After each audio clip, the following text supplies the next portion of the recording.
Good morning, everybody. So this morning I'm gonna go try to kill a doe. I set up a ground blind a couple days ago for this scenario. I don't want to go and booger up any of my good buck spots, so I got a blind set up at the edge of the field, down my driveway, so I can stay out of my woods. And I got when I take my kids to school in the mornings, I see does out in that field all the time. So I have a good shot of killing one. The weather's not cooperating. It's raining right now, and every time I look, the Weather Channel app keeps pushing the rain back further and further and further. I don't know when it's gonna stop, but anyway, I'll see y'all at the blind, and then later this evening we're gonna try to get us a buck. So see y'all there. All right, good morning, everybody.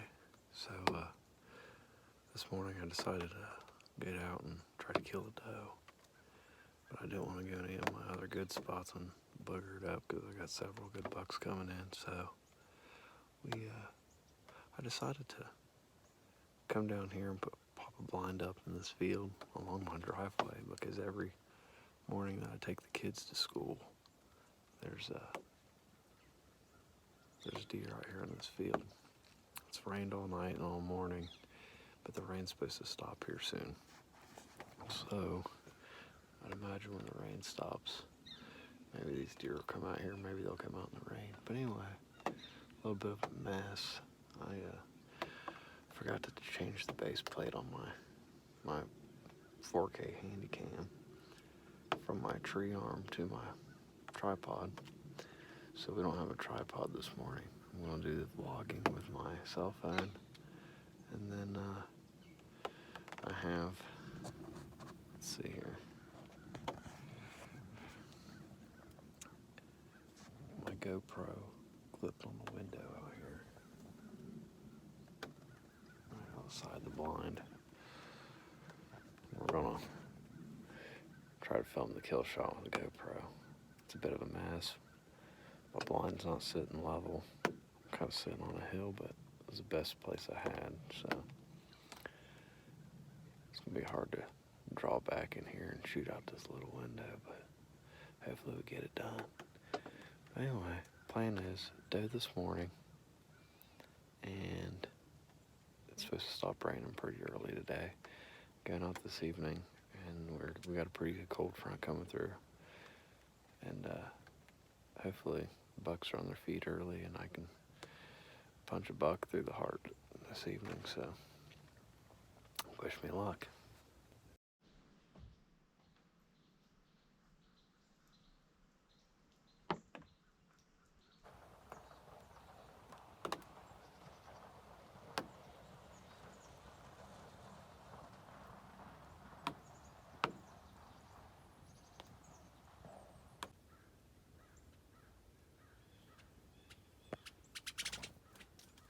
Alright, just a little update. I think it's gonna be a bad morning. I haven't seen any deer yet, but also I got 5 cell cameras on this property, and nothing's happening on any of them. So it's just been a really slow morning. Other than that, I got an extreme amount of blue jays and woodpeckers all around me.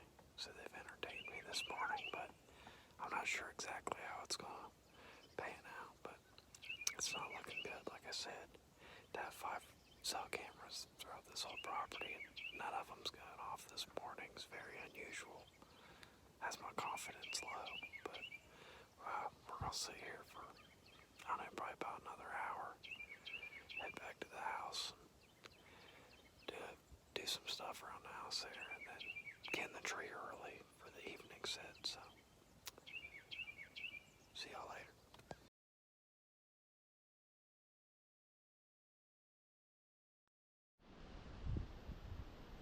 Well, I just got set up about 5 minutes ago, and the storm front rolled in. Freaking windy, trees swaying. I think it ain't supposed to last very long, though.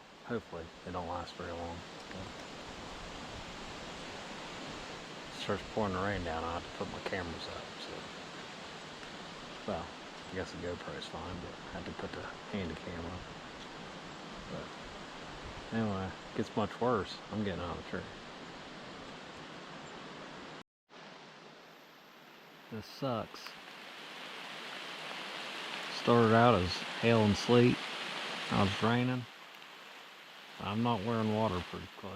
It's gonna get cold.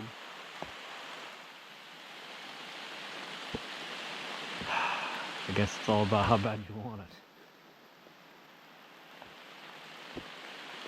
I just about don't want it this bad. I don't know how long I'll put up with this before I get out. I thought this evening potentially was going to shape up to be a very nice one. But I don't know.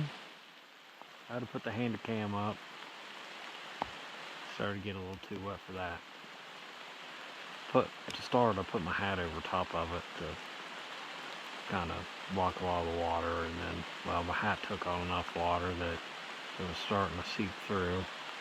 And then give me some shower caps. I think shower caps would be good to throw over a camera to get a pop-up shower or something. But I don't know. Anyway, don't want to bore you guys with small talk, so I shut the GoPro off and wait it out or go to the house. Wish me luck.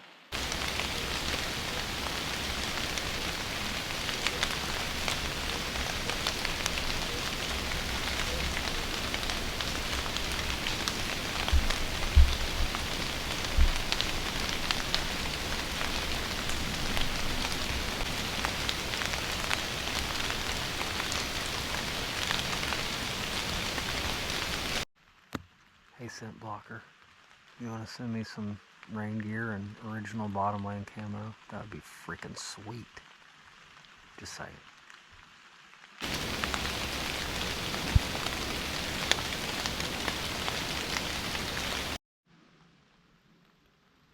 If it ever stops raining, I got 4 really nice scrapes right around me that I'm sure a couple bucks might want to freshen up, hopefully. That'd be sweet. Try to keep my spirits up. Be positive.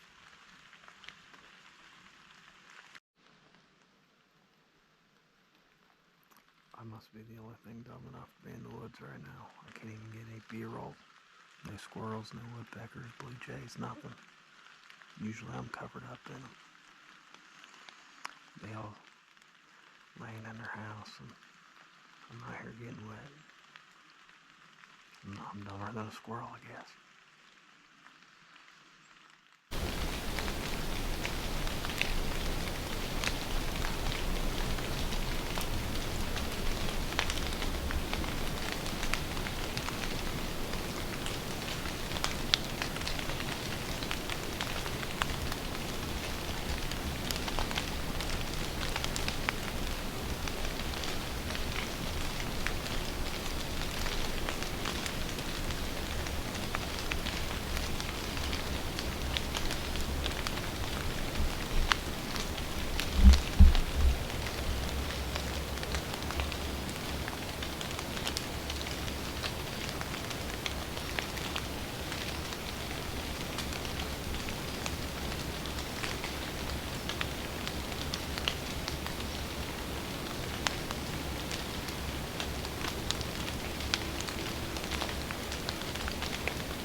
Alright, so I just got back from my evening hunt. I had to get my outside layers off, man. I was soaking wet and freezing cold. But anyway, in the morning, I mean, that was just terrible conditions altogether. But in the morning, I got some stuff to do, some errands to run. Then I'm going to get back here midday and do some scouting.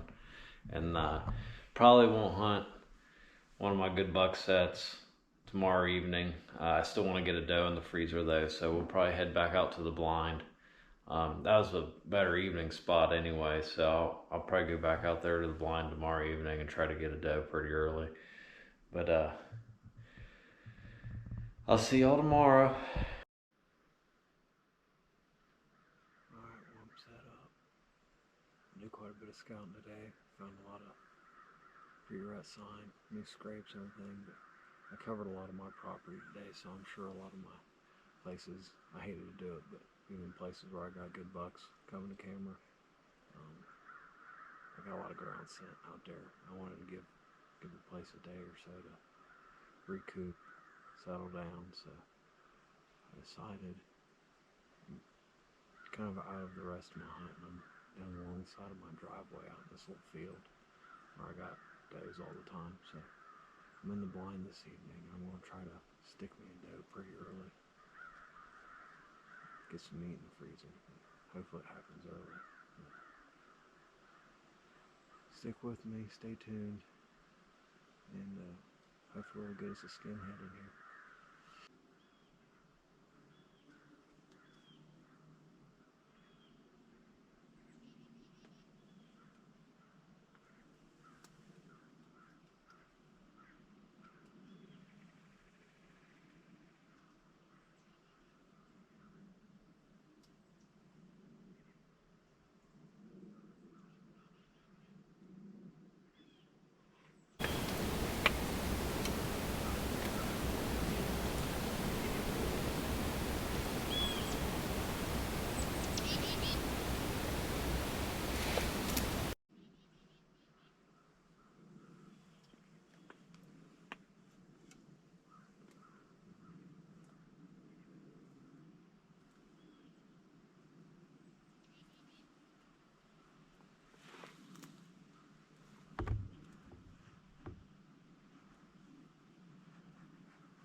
Hit her a little back, but that 2-inch cut, she should be done for.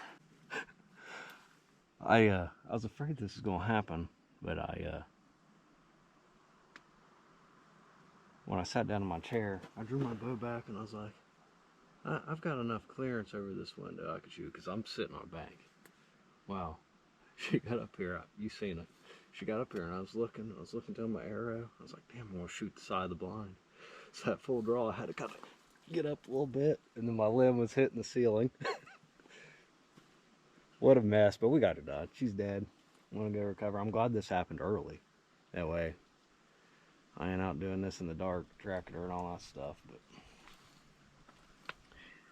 And I'm glad that she came out alone. That way I didn't have a bunch of eyeballs around me too when I was trying to draw back. Because I got, of course, my window open here for, well, let me show you.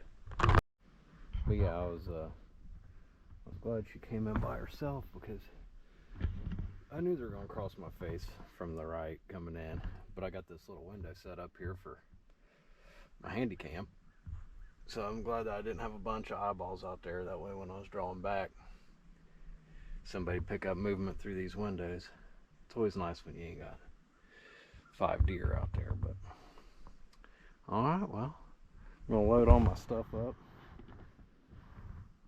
Shot her. I'm anxious to see the hole, although I know I hit the shot was a little far back, but I'd been a Slick Trick fan for years, but I've always just shot the standard 100 because they shoot just like a field point. They're deadly accurate, but they don't leave much of a hole, and I know you don't need much of a hole if you have if you make a good shot, and having a good accurate broadhead always makes it easier to make a shot. So I'm anxious to see how well the Slick Trick torch, that 2-inch expandable that I'm experimenting with. I wanted to try it out on a doe before I try to punch my buck tag with it, but anyway, I'm not going to blame the shot being a little far back on the broadhead, of course, because I had to stand up, full draw, limb hitting the ceiling. I mean, I had a hell of a mess here, and all of it's because my blind's kind of sitting on a bank here, but I had to wedge it between these 2 trees, that way I wasn't just sticking out in the open. But I'm anxious to see how that did.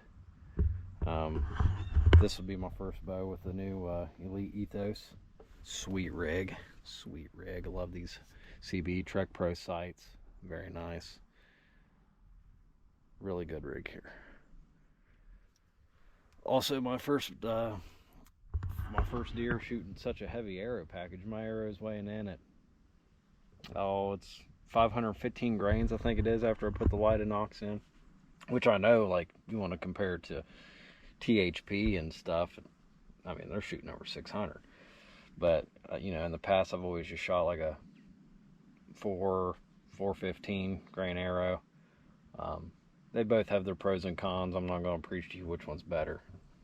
Get on the internet, you can get in that argument with somebody else. But, all right, I'm going to start packing my stuff up and take care of this thing, get her hung up. I'm going to let her hang overnight. I'll process her tomorrow. But better find her, get a tag on her, get her to the house.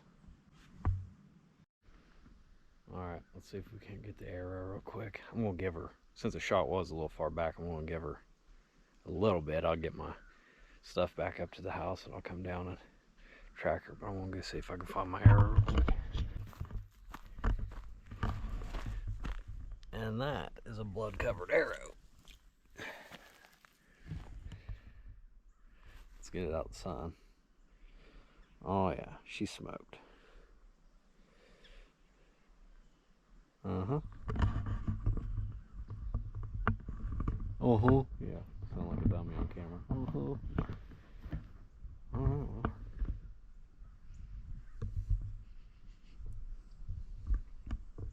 Surprised it's that bloody as far back as it hit her. Maybe it's not as bad as I thought. Oh, see. Little selling point. I'm going to tell you all about these Slick Trick torches. They don't have an O-ring or anything. They got this little mechanical spring-loaded locking mechanism inside there. I know you can't see it because this GoPro ain't focusing very good. But anyway, when them most expandables, whenever they deploy, these blades they'll swing around and pivot and move around and all that. When these Slick Trick torches deploy, open, they become a fixed blade. Those blades will not move. You actually have to use a little knife or some sort of a little screwdriver or something to pull that spring down so you can flip your blades back down. Little fun fact, if you didn't already know. But all right, well, I'm gonna take my stuff up to the house and I'll start tracking this girl.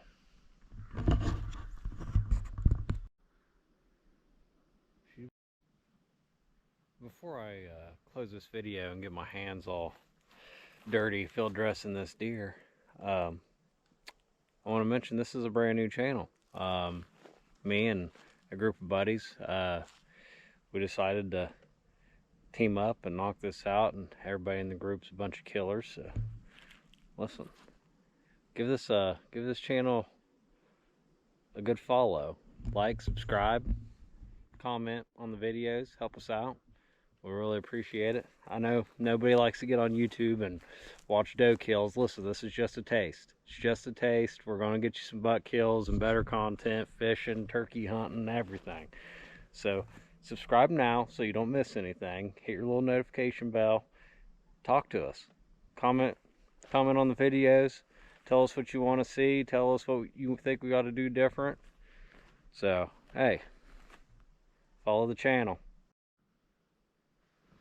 Alright, we're back to the house. I don't know how much of that recovery I'll actually show, but I got the doe, got her back up here. She's already been field dressed and now she's hanging up. But that was a first for me. As you can see in the video, I waited, well, it was the first doe that came in, but the doe came in, crossing my face to the left, and I was thinking 9 times out of 10, I shot her, she's gonna run that direction.